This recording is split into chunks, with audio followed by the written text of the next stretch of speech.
Pleasure to have in studio Tom Parker, Superintendent of Schools down at Camanche. Tom, thank you so much. Well, thank you, Gary. I always appreciate an opportunity to come in and visit. A lot of things going on down at Camanche, all that renovation. Get us up to speed. How are things looking? Well, all in all, things are proceeding along very nicely. We're looking at having all the areas open that students will need access to when the school year starts on August 23rd. And there are a few things, though, that will need to be fine-tuned before they're completely where we need them to be. But in general, we're on schedule and things are looking good, and they tell me we're under budget, so I'm happy about that also. Before we get into the various breakdowns here, how did this all come about, that this bond passed and you were able to do something like this? Well, the whole thing started with a school board conversation on what we were going to do with our swimming pool. Our swimming pool was built in the 1980s and really had served a nice purpose when it was built. As a matter of fact, I remember the conversations back then regarding that. Not that I was the superintendent, but I grew up in Camanche, so I was certainly well aware of the swimming pool conversation and understood the importance of the swimming pool to the community. But we were getting to a point now that the swimming pool was, oh golly, getting close to 40 years old, and there were some significant maintenance items that were going to need to take place if it was going to continue to function. And the cost was estimated to be well over $1 million. So the school board started talking about, well, if we're going to spend that type of money, what types of things should we be looking at? And eventually the conversation evolved into our facilities. And we started talking about, well, let's just talk from an idealistic perspective. What would be things that would be on our wish list? Well, topics came up like an auxiliary gym, a larger weight room wellness area, an expanded theater area. And these conversations were very good to have. We then went out to contact an architect and then talk about, well, how much of this, or when we start looking at things, is this feasible? Do we think we could do that? And the architect came back with some supposals, for lack of a better term, of things we could do. And once we had those in hand, we then opened it up for community discussion. We had multiple community meetings, got input from the community, and ultimately decided upon the things we were most interested in was, number one, enhancing the safety of the entrances at the elementary school and the high school. The middle school, we had addressed that several years before, and so now we wanted to get the elementary and high school up to speed there from a safety perspective. We also talked about expanding the theater. There were only 271 seats in there, and we had several times for musicals and such that we had to turn people away because we just quite frankly did not have enough seating. So we started looking at that whole concept of what can we do with the theater. And then also the conversation expanded into gymnasium space. I don't think this is unique to Camanche, but it seems like there's never enough gymnasium time for various teams, whether they be school teams, whether they be community teams that would like access to the gym. So we started talking about that. So all in all, very good conversations. And ultimately, we ended up literally sending a survey to everyone within the school district as far as here is something we're talking about, here is what we suspect the price will be. What would you be interested in seeing us pursue? And at the time, the swimming pool was still an item on the list as far as should we renovate the pool. Well, long story short, the survey came back, and the things that were really prioritized would be the auxiliary gym, the expansion of the theater, and the safety. And so we proceeded from there to go on to put it up to a vote with the community as far as a bond referendum.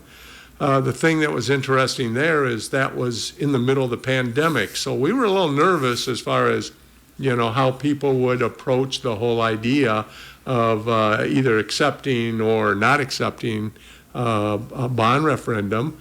As we well know now, the bond referendum passed with over 70% of the community or voters voting for it, and we really appreciated that sign of support, and we were off and running then with the project.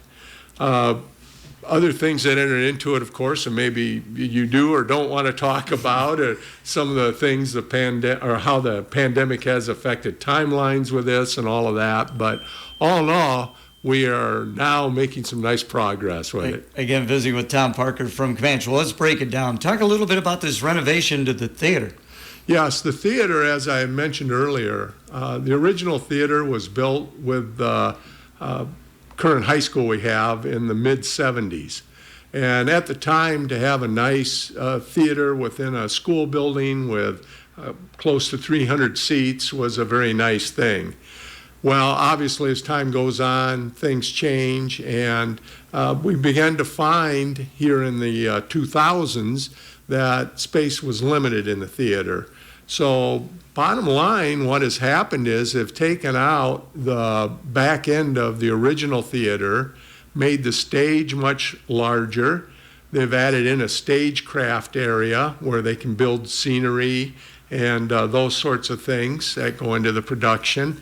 There's also going to be a side wing where the actors can address their makeup, costume changes, and those sorts of things.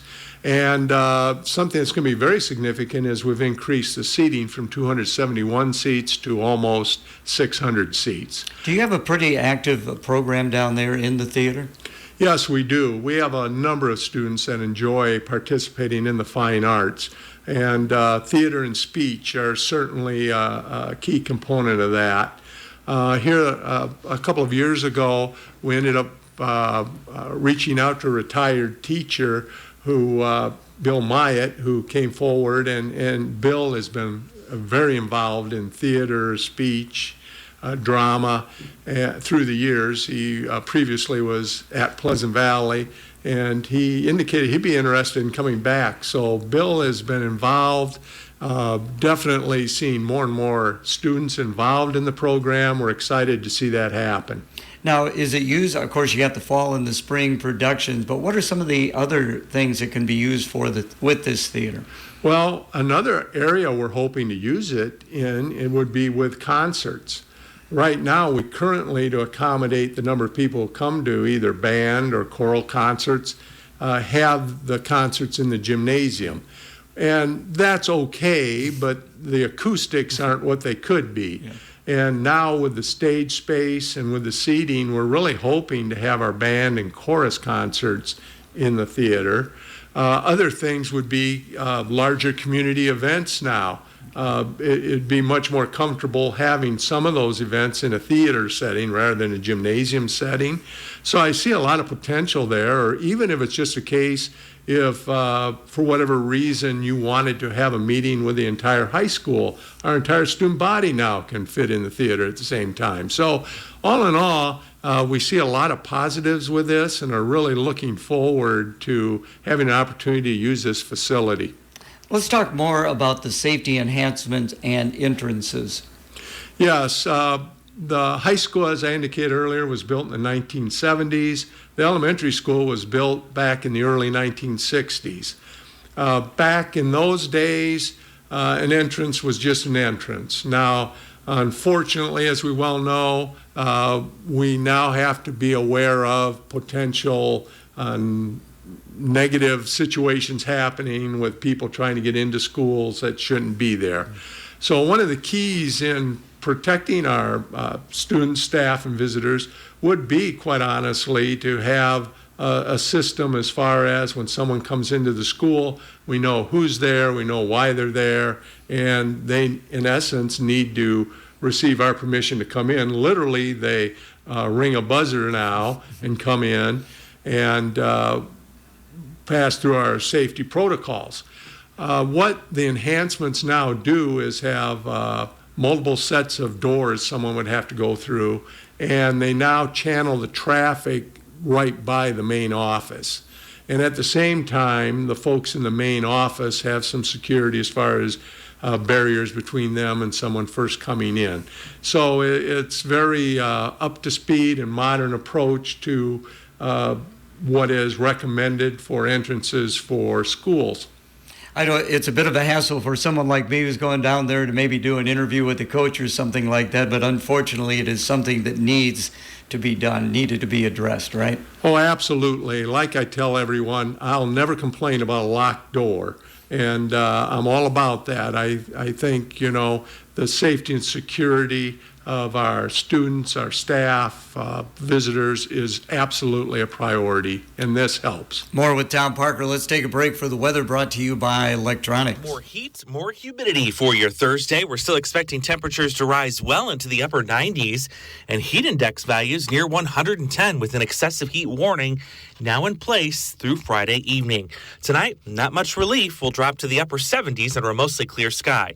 I'm meteorologist Andrew Stutzky with Storm Track 8. Sunshine, 86 degrees. Our update brought to you by Electronics. Electronics Incorporated, the area's largest communications and alarm systems company, where their number one goal is customer service. Their quality work in a timely manner keeps you connected to the world. Electronics technicians realize that communication is the key to your company's productivity and profit. Their professional team has decades of experience that bring you the best possible service. Electronics Incorporated, 522 North 2nd Street, Clinton, or go to electronicsinc.com. Going to continue now with Tom Parker on FYI, Superintendent of Schools at Camanche. Now in your 22nd year there. That's a long tenure, Tom. Well, it is. It's in some ways that time has gone by very quickly, and I think that's a good sign. But it's been 22 very good years at Camanche. We got some things we need to address. Let's get into career and college readiness for the students of Camanche.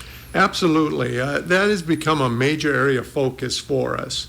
One of the goals of education is to make sure that our students are prepared for their adult life to be citizens who contribute to their community.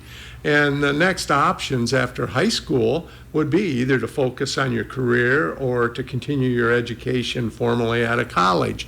Now, we understand not every student's going to go to college, but we also understand we have a significant number of students who do want to go to college. And we want to certainly serve the needs of both of those groups of students. So we've summarized it with our career and college ready. Specifically with career ready, we've been very fortunate to be able to partner with a number of other school districts in our region, along with our community college. And I think the most evident example of that is the new Career Advancement Center that's been built on the community college campus. We're really looking forward to seeing more and more of our students involved in programming there. And it's not necessarily to get a college degree. It could be to get some kind of certification in some kind of trade. It could lead to an associate's degree here in Clinton.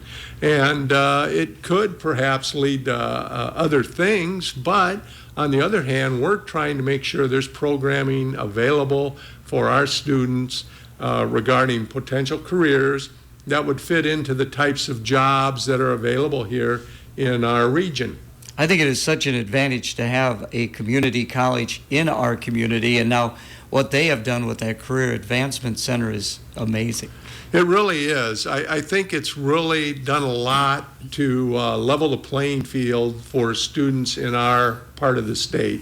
If you were to go around to other parts of the state, there were other areas that did have these types of centers that numerous students were taking advantage of having those opportunities to be prepared for work.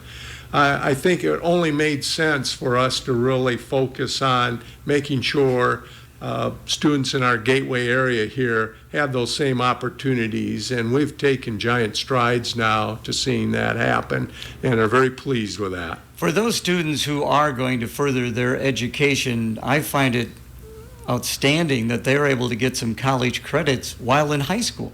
Absolutely. That'd be concurrent enrollment courses. And just as you said, Gary, they can take courses while in high school that do count as college credit. They're able to take college credit courses. And in Camanche, we have numerous students that take advantage of that.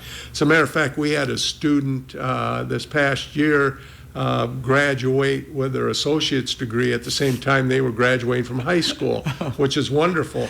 There's also cost savings, of course, for parents to be able to get 1 or 2 years of college completed before your student completes high school. Does have a positive effect on finances as far as paying for college. How does that work, Tom? I mean, does a student, I would imagine, has to be a very good student to be able to do something like this? Well, yes, we have certain things they would need to do to qualify for this, but actually a lion's share of our students could put themselves in a position to take college courses if they choose to do so while upperclassmen at Camanche High School. And, it's something we have really stressed. I know you'll hear some other schools talk about advanced placement courses or international baccalaureate courses, which for some schools make a lot of sense.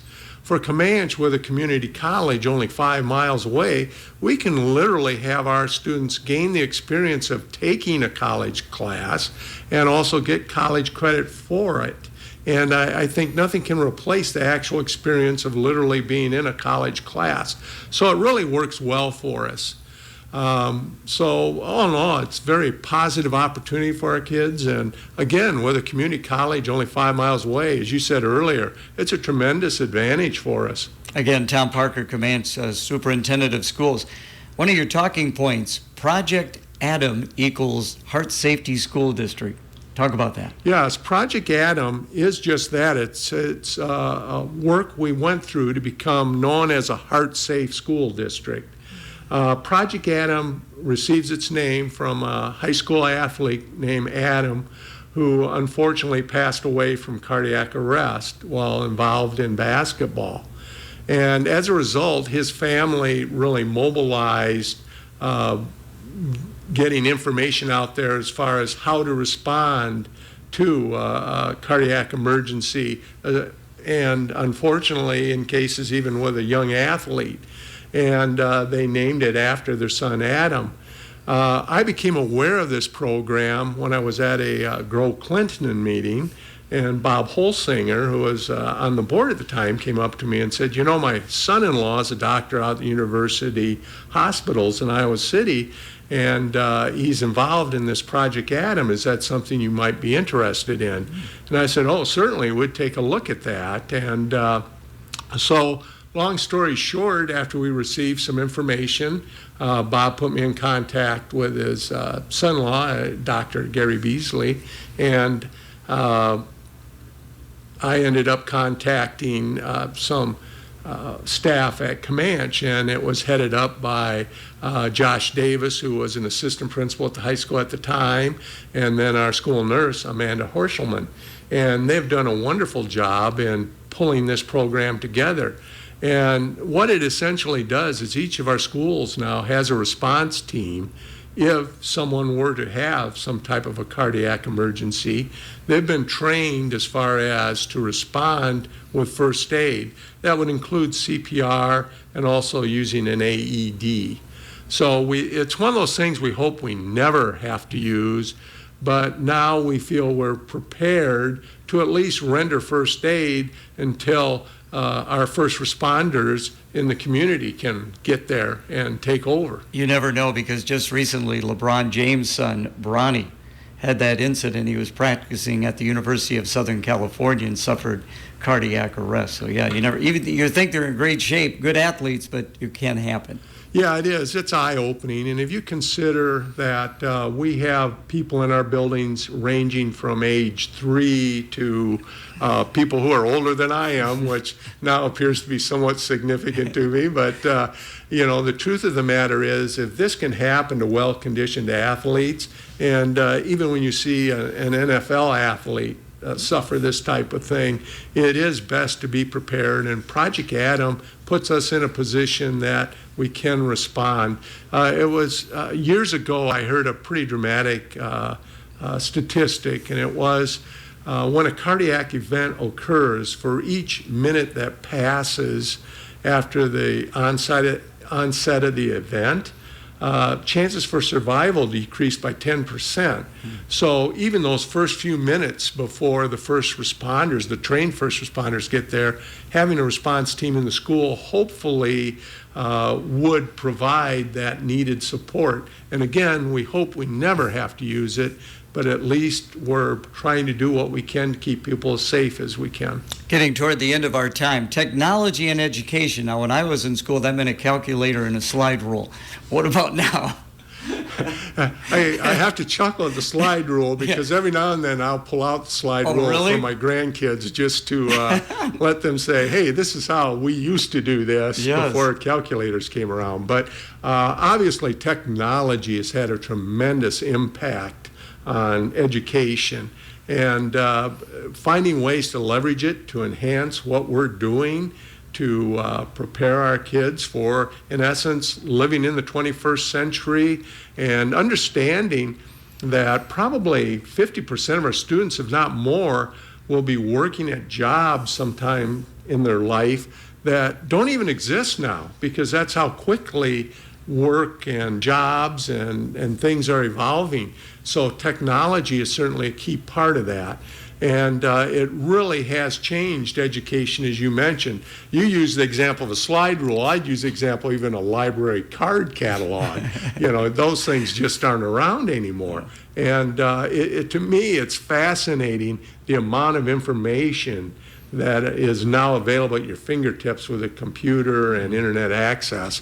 I think the big challenge is working with students to differentiate between what is solid information, credible information you get off the internet, and what, quite frankly, is could be called garbage.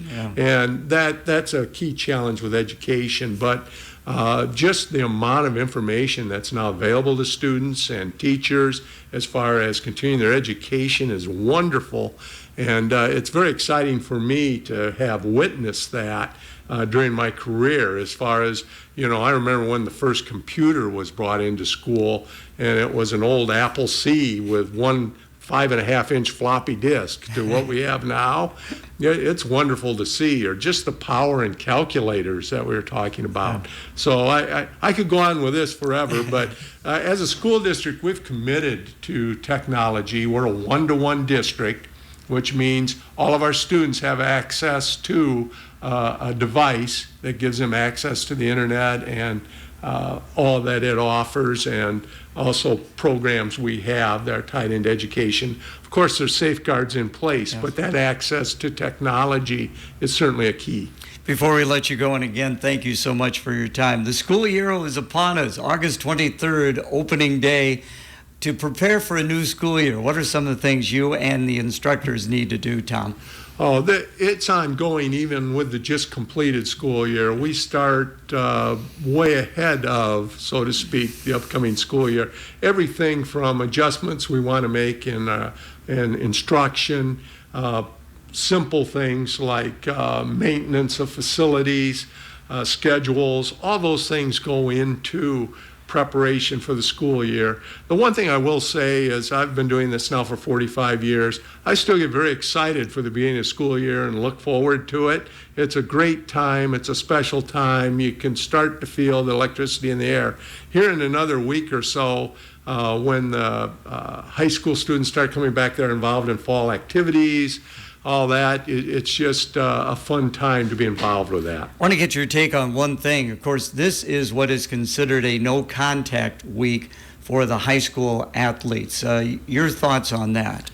Yes, I think it's a good thing. I think everybody needs some time just to catch their breath, for lack of another term, or for it.